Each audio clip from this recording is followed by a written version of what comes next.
नमस्कार साथियों, मैं पवन, आप देख रहे हो जन क्रांति न्यूज।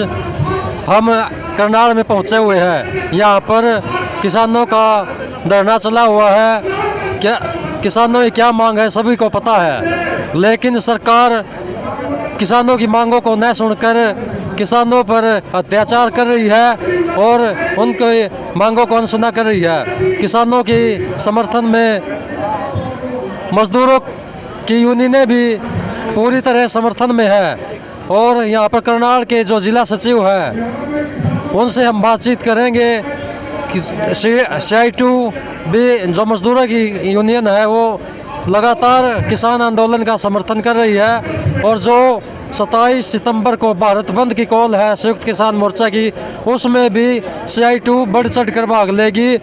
CI2 ने भी 10 केंद्रीय ट्रेड यूनियन के साथ मिलकर भारत बंद का आह्वान किया है। तो उसी के बारे में और जो ये करनाल में मजदूरों की क्या भूमिका है इस धरने पर, उसके बारे में हम बातचीत करेंगे। नमस्कार जी। नमस्कार जी। क्या नाम जी आपका? मेरा नाम जगपाल राणा, CI2 जिला सचिव करनाल से हूँ मैं। और ये जो धरना लगातार किसानों का 4 दिन से चल रहा है, हम इनके धरने को समर्थन कर रहे हैं और जनता से अपील कर रहे हैं। ये जो तीनों कृषि काले कानून है ये खतरनाक कानून है और ये सबको दावेंगे। और सबको दान का मतलब ये है, अगर ये बड़े बड़े पूंजीपतियों को के पास ज़मीन चली गई तो वो अपने पास जो फसल अपने पास स्टॉक करेंगे उसको अपनी मर्जी से अपने रेट के अनुसार सबको अपने रेट के अनुसार बेचेंगे। इससे पता लगता है ये बड़े बड़े पूंजीपतियों को फ़ायदा पहुँचाने का काम ये बीजेपी की सरकार कर रही है। मजदूरों को इसमें क्या नुकसान होता है? मजदूरों को तो बहुत बड़ा नुकसान है। इसमें जो राशन कार्ड पे मजदूरों को जो राशन मिलता है वो आने वाले समय के अंदर जब सरकार खरीदेगी नहीं इसको अनाज को तो सरकार देगी क्यों किसी को, मतलब महंगे रेट पर बेचेगी। और वो बड़ा खतरनाक सिस्टम है। जो आज 20 रुपये किलो या 25 रुपये किलो के हिसाब से जो आटा मिल जाता था बाजार के अंदर, वो कम से कम 200 रुपये किलो 300 रुपये किलो मजदूर को मिलेगा। पहले ही खेती के अंदर जो मतलब दिहाड़ी मजदूरी कम हो रही है उसका बड़ा नुकसान मजदूरों के अंदर पड़ेगा इसका। और ये जो इस कानून के अंदर इससे बचेगा कोई नहीं है, सबके ऊपर मार पड़ेगी। हम मजदूरों से भी अपील करते हैं किसानों के धरने पे समर्थन करो और आओ उनके साथ कंधे से कंधा मिलाकर उनके संघर्ष को आगे बढ़ाओ। किसानों के साथ साथ अगले ही दिन मजदूरों के भी 44 कानूनों को ख़त्म करके 4 कोड में बदल दिया। लगातार यूनियनें जो मजदूरों की यूनियनें हैं उनको कानूनों को बहाल करवाने की मांग कर रही है। क्या कुछ चेंज किया गया है उनमें? इन्होंने 44 कानून जो मजदूरों के खिलाफ जो हक में थे मजदूरों के, उन्होंने 4 कोड जो बनाए हैं, उन्होंने 8 घंटे का कानून ख़त्म कर दिया, उन्होंने न्यूनतम वेतन का कानून ख़त्म कर दिया, उन्होंने ओवर टाइम का जो टाइम था वो ख़त्म कर दिया। किसी कारण मजदूर की कोई दुर्घटना कंपनी के अंदर जो हो जाती थी कोर्ट में केस डाल करके उसको मुआवजा मिलने का जो कानून था वो ख़त्म कर दिया और 8 घंटे की बजाय 12 घंटे का कानून सरकार ने बनाया है। इसके विरोध में लगातार मतलब CI2 मजदूरों का बहुत बड़ा संगठन है, पूरे देश के अंदर इसका विरोध कर रहे हैं और बीजेपी की सरकार को चैलेंज भी कर रहे हैं। आने वाले वक्त के अंदर मजदूर और किसान के खिलाफ ये जो कोड बना रही है बीजेपी की सरकार, इसके खिलाफ लगातार आंदोलन है। और 27 सितंबर को जो भारत बंद का आह्वान है इसमें CI2 बढ़ चढ़कर भाग लेगी किसानों के समर्थन में। चाहे वो लाठी खान की बातचीत है, चाहे गोली खान की बातचीत है, जेल में मुकदमे बनावेगी सरकार, उसमें उनके साथ जाने के लिए भी तैयार रहेगी। सर कल को CI2 की तमाम यूनियनें भी ये करनाल में प्रदर्शन कर रही है, क्या कुछ मांग है उसकी? हमारी मांग यही है, एक तो जो आयुष सिन्हा जो SDM है करनाल का, उसने जो बर्बरता तरीके से जो किसानों के ऊपर लाठीचार्ज किया बस्ताड़ा टोल के ऊपर, हम मांग करते हैं इसके बारे में उस आयुष सिन्हा SDM के खिलाफ सख्त से सख्त कार्रवाई हो, उसको सस्पेंड किया जाए और 302 का मुकदमा दर्ज करके उसको जेल में भेजा जाए। आने वाले समय के अंदर कोई भी अधिकारी ऐसा घिनौनी हरकत ना करेगा। हम कल करनाल के अंदर किसानों के समर्थन में CI2 प्रदर्शन करके उनके धरने में शामिल होगा। धन्यवाद। धन्यवाद। अखिल भारतीय किसान सभा के जिला पानीपत के प्रधान भी हमारे साथ, इनसे बातचीत करेंगे। नमस्कार जी। नमस्कार। पानीपत में क्या माहौल चल रहा है किसान आंदोलन के बारे में? देखिए, ये जो आंदोलन है ना यू पानीपत का है ना यू करनाल का है, ये पहली तो बात, ये पूरे देश का आंदोलन है। दूसरा, अगर ये खट्टर सरकार ये समझती है कि भाई हम किसानों को दमन के दम पर दबा सकते हैं, वो धोखे में ना रहे। उसका उदाहरण है आपके सामने। एक घटना हुई बस्ताड़ा टोल प्लाजा पर, कुछ लोग थे, उनको दमन कर दिया सरकार ने। लेकिन 7 तारीख को जो हमारी रैली हुई इसी के विरोध में, उसमें प्रशासन खड़ा देखता रहा।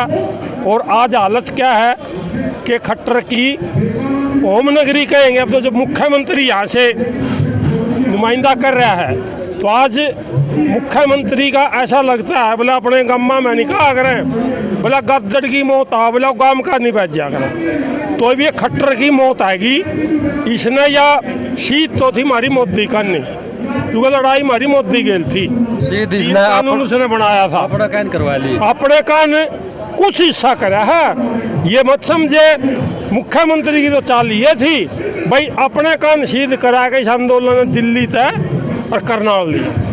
जबकि मुजफ्फरनगर रैली ने यह सिद्ध कर दिया कि, क्योंकि कुछ ये कहा जा रहा था पहले तो भाई ये सिखों का आंदोलन है, फिर इन्होंने कहा भाई हरियाणा में बोले जाट्टा का आंदोलन है।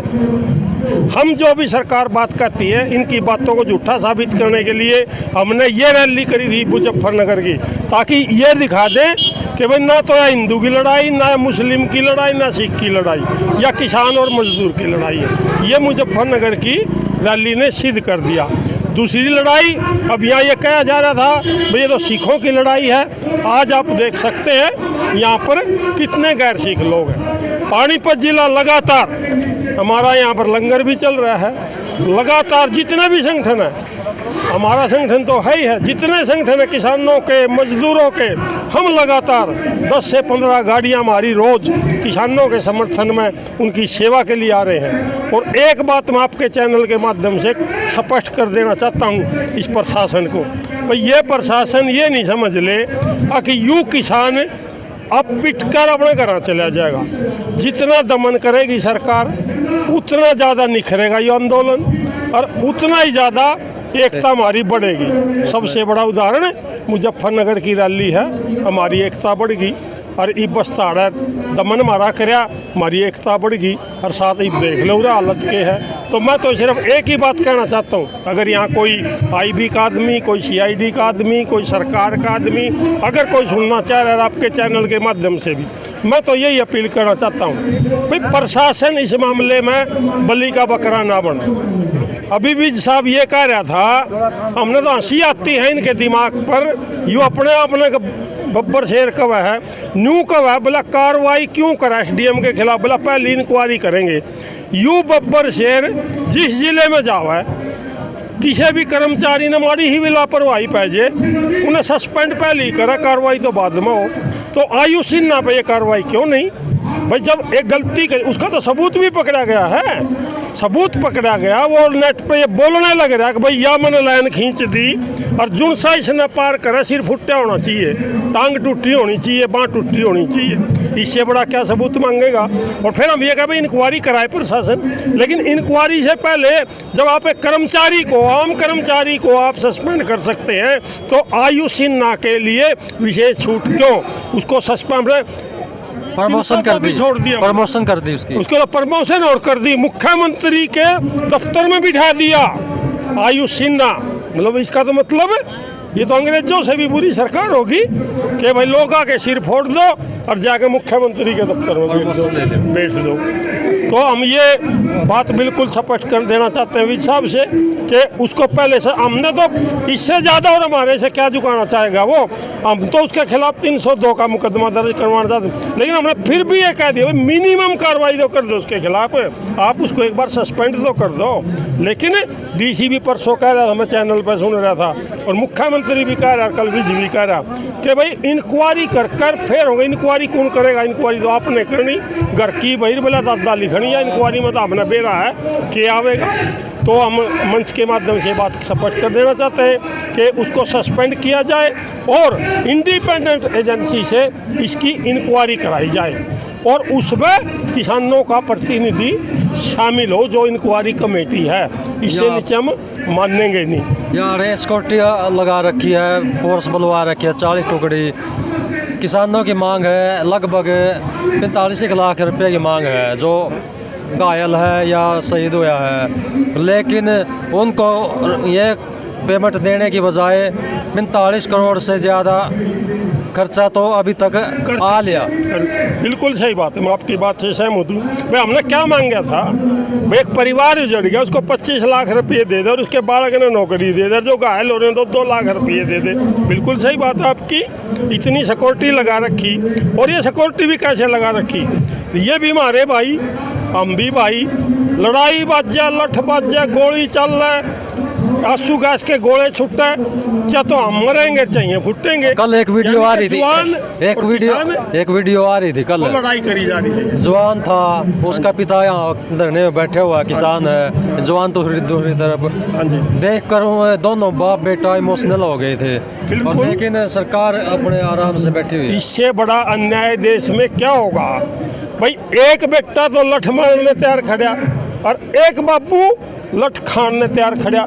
इससे ज़्यादा इस देश के अंदर जुल्म क्या होगा कि भाई जिन जवानों की, जिन पुलिस वालों की, जिन सिक्योरिटी वालों की आज देश के बॉर्डर पर, जहाँ पर उग्रवाद फैला हुआ है, जहाँ पर अशांति फैली हुई है, वहाँ पर जहाँ ड्यूटी होनी चाहिए थी, उसकी बजाय जो किसान कुछ नहीं मांग रहे इनसे, सिर्फ ये कह रहा है भाई SDM के खिलाफ कार्रवाई हो जाए और उस सुशील के परिवार ने मदद मिल जाए, उनके खिलाफ इन जवानों को खड़ा करा जा रहा है। और ये भी देख रहे थे हम, आपने देखा होगा, मैं एक वीडियो और देख रहा था, कल एक हमारी बेटी थी पुलिस में, मतलब वो तो हमारा लठ मारे और हमारे लोग उसको लंगर खिला लग रहे, और उस लड़की की आंखों में आंसू आ गए थे।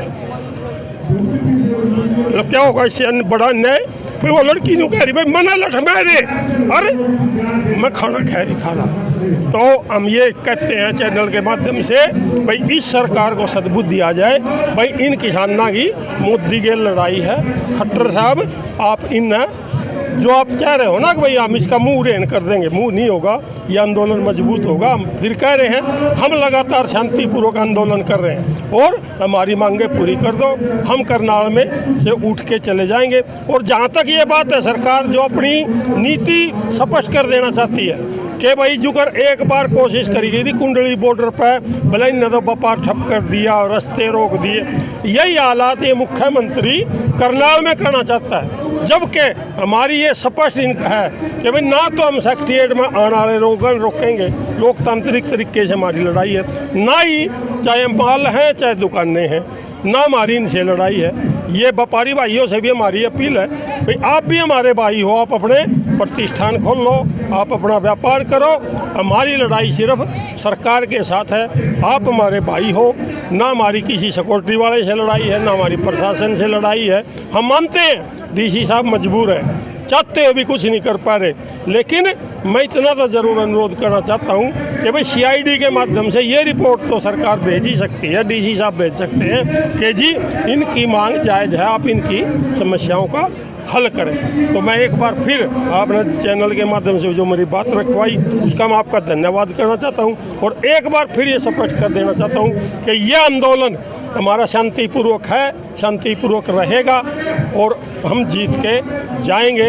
अगर सरकार ये चाहती है भाई इनको लाठी गोली से हम दबा देंगे, वो धोखे में ना रहे। हमने तो फार्मूला बना रखा है, क्या तो 22 में तो योगी ने भगा देंगे, क्या तो हमारी मांग मान लेगा, और नहीं तो 2024 में इस योगी ने गुजरात जाकर पेंडा देखना पड़ेगा।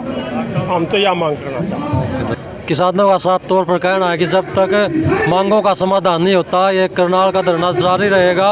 और जो बीजेपी का मुख्यमंत्री है हरियाणा का, खट्टर, ये सोचता है कि किसानों का ध्यान दिल्ली के बॉर्डरों से हटाकर हरियाणा की तरफ कर दे, तो साफ तौर पे किसान और मजदूरों का कहना कि जो बॉर्डरों पर चला हुआ है धरना वो भी जारी रहेगा। और ये जहाँ करनाल में भी ऐसे ही धरने चलेंगे जब तक मांगों का समाधान नहीं होता, पूरी मांगे मान नहीं ली जाती, तब तक ये यहाँ पर करनाल के लघु सचिवालय के सामने धरना जारी रहेगा। तो साथियों, आप हमारे चैनल पर बने रहे। किसान आंदोलन और मजदूर आंदोलन की ज़्यादा से ज़्यादा वीडियो देखने के लिए हमारे चैनल को लाइक करें, शेयर करें, कमेंट करें और हमारे चैनल को सब्सक्राइब करें। धन्यवाद साथियों।